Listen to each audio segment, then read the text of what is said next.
When you see the chiseled canyon face on Mars, or our reminders in the Andes and the Yucatan, when you fly above the Serpent Mounds, or gaze upon the pyramids, know that in reality none of these symbols, not even the great Mayan calendar, nor the richly symbolic story of our breakthrough teachings on the hills of Galilee, are as significant as the sculpture of your present world order. Art has always imitated, and the finest art has always led to, reality. If you could retreat to some higher ground to gain perspective on human affairs, you would see in your global economy a living sculpture of planetary significance. Like no art before, it is even now leading you, and your race, from beneath the illusions of a fading order, to a new understanding of yourselves and the world. The present configuration of your world's economic interests has not occurred by chance. Their specific placement has meaning and design. It is a puzzle of sorts, a circuit to short an illusion whose passing is near. Historical peoples assume their behavior is ordered and rational, yet often we have shepherded entire cultures in specific directions for centuries, before even one of their number looked up to note what that direction might be. If people were more perceptive, they would recognize the guidance that has brought them, and their nations, into their present positions on Earth. They would know that despite belief systems and ideologies, despite differences in orientation and nationality, each vested interest that will ultimately survive the 20th century has something of value at its core. It is this essence that we nurture and strengthen, until it blossoms like ripened corn, and the husk of unreality is stripped away. In the dawning light of this new millennium, the framework surrounding human affairs can be seen as a chessboard of sorts, each global interest represented by a piece on the board. Each piece, each player, as this new era dawns, is possessed with access to unlimited information. And each knows that using that information intelligently is the key to success. Institutionally invested human interests have at their disposal not merely computer technology to help them organize their information more accurately, but also a rising flood of information itself, unprecedented in the history of nations. A child today with a Christmas computer has more information at her disposal than the Vatican Library had at the height of the Renaissance. That same child, for the cost of a phone call, can tap data retention systems, and in seconds retrieve information that would have been beyond the reach of the U.S. Defense Department, as recently as the close of World War II. Yet new information technology merely reflects the field of intelligence that is growing upon the earth. It does not cause it. The leaves and branches of the vine reflect an inner genetic design, yet they are neither its architect nor its cause. There is no breakthrough in information processing that does not have its corresponding realization in human consciousness. And always, the realization appears first.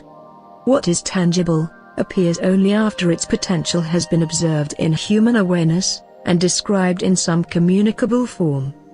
It is possible, therefore, to anticipate coming changes in any human field, by monitoring the insights that are finding their way into expression, at the creative edge of human thought. Because of the revolutionary leaps in understanding that have occurred in recent decades in the fields of international diplomacy, ecology, relationship training, sociology, and economics, to name just a few, the fact of humans' interdependence with one another and with the earth has now become widely acknowledged. As the implications of this new awareness of interdependence continue to manifest politically, the inevitable result is only a matter of time. The fear-centered dynasties that have dominated historical peoples are facing an increasingly well-defined choice: fundamental revaluation and healthy change, or imminent collapse. In nations that recognize this, nations whose leaders have already drawn this conclusion from the direction and the momentum of their histories, another conclusion also begins to suggest itself. Unthinkable at first, it is rejected. But it keeps bubbling up again and again. And each time it reappears, the cultural objections are fewer and less convincing than before. What a few great leaders like Gandhi and Martin Luther King saw decades ago, is now being realized by many world leaders. This whole process, this process of fear-centered social orders moving inexorably toward extinction, is intentional. It is not happenstance. History has been designed with this particular conclusion in mind. The Earth is rapidly entering a new field of consciousness that is bringing it back into resonance with primal rhythms of creation. This new consciousness is rooted not in the historical human understanding of God, but in an intelligence that resides within the very animating current of the universe. It is rooted in the informational reality of a universal presence, whose awareness and memory is awakening inside human time. Awakening and gazing forth from within each vested interest, each player in this planetary field, helping people to understand the greater context in which they move, the board, the other players, the rules of the primate inter-universal species game. When the days begin to lengthen after the winter solstice, you know that summer will surely come. But the change is not immediate. It takes all of winter and spring for the Earth to respond. Time is required for land masses to release the chill of winter, for water, soil, and rock to absorb and retain the heat of the sun. And so the inertia of history's chill requires a season to dissolve, though the cause of that dissolution is already present and active. Cresting as a wave between the years 1987 and 1989, a new and greater love washes over the Earth. Riding upon that wave, an influx of new consciousness enters your planetary field, bringing perspective and understanding to those who are attuned through their love. Yet it will be nearly 2 decades before the full effects of this new influx of consciousness are felt, before its implications are fully embodied, before the new understanding is transformed from precept to reality. For millennia, successive waves of spirit beings have come to this planet, to assist humankind's processes of historical education. But the influx of consciousness that rides upon this current wave, is more powerful than any that came before. This is the beginning of the time of our descent, and the age of your awakening, the time when spirit and ego harmoniously integrate, the time spoken of in ancient cultures, as the era of the God's return. The peoples of the earth have glimpsed its coming, and viewed it through the distorting filters of their indigenous terms and labels, yet the event itself is larger than any human system of understanding, broader than any cultural description. We are aligning our fields of perception with all those who are able to understand themselves in real terms, those who have learned to identify not with the body, but with the spirit who animates the body. In the end, the question of whether it is they who awaken, or we who incarnate, loses all relevance, for the spell is broken, the shell of historical illusion is shattered, and a new creature emerges, blinking in the light of a truly new day. Trust in the wisdom that designed the intricacies of the human body, and the exquisite ordering of the galaxies, and these next years will unfold their petals before you, like a flower opening to the sun rays of that new and brighter day. Trust in God once again, and your understanding will be as the fragrance of that flower. You will have no need to fear. Do not be concerned if you falter, if you make mistakes. Pay no heed to those who call to you from behind. Move wholeheartedly beyond historically manufactured thought, into the thought currents of the universal intelligence that is awakening in this planetary sphere. Remain in your walk, your station, especially if it touches the government of a nation. Do not leave your work. Stay. Bring light into your world. Do your work with greater consciousness, and you will naturally rise in your profession, even as the sun of a dawning consciousness rises in the people around you. Do not wait for yourself or the world to change. Accept today. Harvest the fullness of its promise. This is all you can do, yet it is all that needs to be done. Help us to minimize the disruption of terrestrial systems of production and distribution, while working to transform them incrementally, as we have been transforming other, and older structures, these centuries past. The old orders are turning away from fear, For their own interests they are turning away from manipulation and exploitation. They are discovering satisfying new structures in service, education, healing. In the greater effectiveness of these new structures, they are finding the prosperity and success that eluded them when their motives were not in the interests of all. You, who are designed to work within the present systems of human power, are the eyes that look forth from the towers of the knights and pawns, castles and bishops on the chessboard. You are the lights of those worlds. Do not abandon your posts, or it may seem to the subjects of those powers that they too are abandoned. Too rapid a breakdown of production or distribution would deprive them of the time they need to perceive their state for what it is. Those who have been programmed to accept a feudal order may need your presence, and a little time, to awaken. You are the keepers of the old order's gates. Make entry difficult. Allow all to leave who will. Outside the earth is fertile, the season full. Others of you choose not to work within those structures. All about the chessboard of interacting global interests, you are building a new and benign environment. Landscapes, caretakers in the universal garden of magnificence, moving more freely than kings and queens, more mobile than knights of old. You note that the chessboard and its historical players intrude upon but one small corner of the grounds. You are like flowers and herbs, like trees growing beneath and around the edges of the board, even as others are like grasses springing up within. The board itself grows annually more illumined, spiraling upward, outward, as the millennium dawns, beyond its two-dimensional symbolism, its 64 squares flowing into the 64 hexagrams of the I Ching, the 64 nucleotides of the genetic code, spiraling, swirling, each luminous square animated, multidimensional, alive. The context in which historical institutions exist has already experienced a fundamental change. Human assumptions are themselves shifting.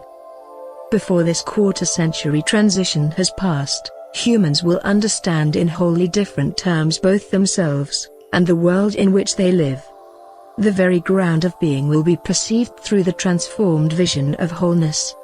Human consciousness itself will be illumined, in the presence of the one who is awakening, in this planetary field.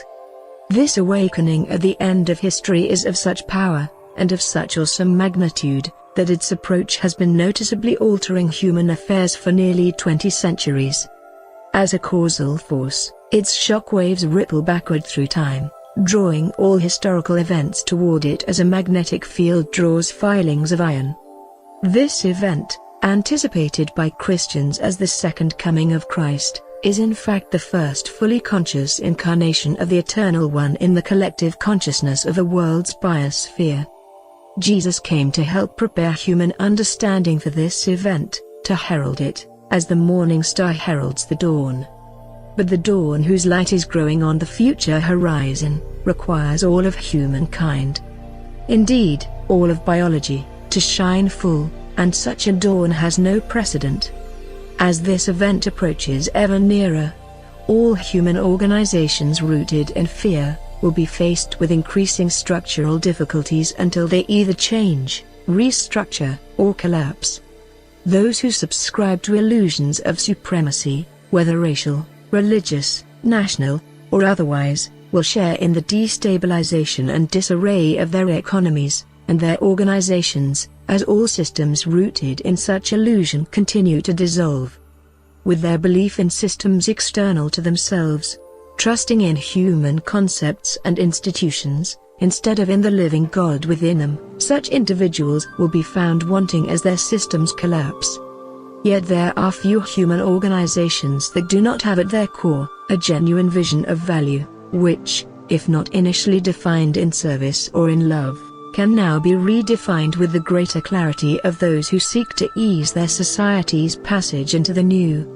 These organizations will experience not the destruction of systems that contain no one of perception, but rather the more gentle restructuring that occurs when there is conscious human participation, and a desire to preserve and build upon the best of what has been. Should you find yourself with influence over existing systems of production, resource management, or exchange, know that you have not come to such a position by accident. On the deepest level of your eternal spirit, a level of identity you may, or may not yet be aware of, you have chosen this. Long ago, you chose to be among those of us who would steward the resources of this world during these potentially turbulent times of transition. It is by choice that you are now in a position to facilitate the equitable distribution of essential goods and services, thereby helping to lessen adjustment difficulties during these years of fundamental reorientation. During the 2 remaining decades of this transition, the 1990s and the 2000s, many of your current systems for producing and distributing the necessities of life will remain important. Even into the millennium after awakening, some of them will continue to be of value. Yet the harmony that will come to the nations of the earth by the end of this cycle will not be the superficial harmony of a well-managed empire. It will be a harmony at once deeper and more sublime, radiating from within all things, a spiritual harmony pervading spheres both manifest and unmanifest, a symphonic current of cooperative exchange, benefiting all. The approach of spirit causes an intensification, a quickening of vibration on the perceptual frequencies that provide personal as well as collective human awareness. As the vibrational rates of these frequencies intensify, it becomes more difficult to maintain a life or an institution, organized arbitrarily along the currents of fear, for such patterns are foreign to the awakened human nature that is emerging. Centers of greed and corruption, long ignored or taken for granted, are exposed. To some, matters may even appear to worsen for a while, but wounds must be cleaned before they can heal. Before the graceful symmetry of an enlightened economic order can replace the dusty stagnation of a closed society, there must be movement.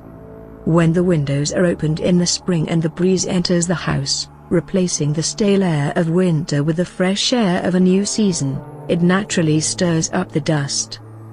But it would be a foolish housekeeper who would leave the windows closed all summer, for fear of a little dust. The winds of change must flow freely around all structures to sculpt them anew.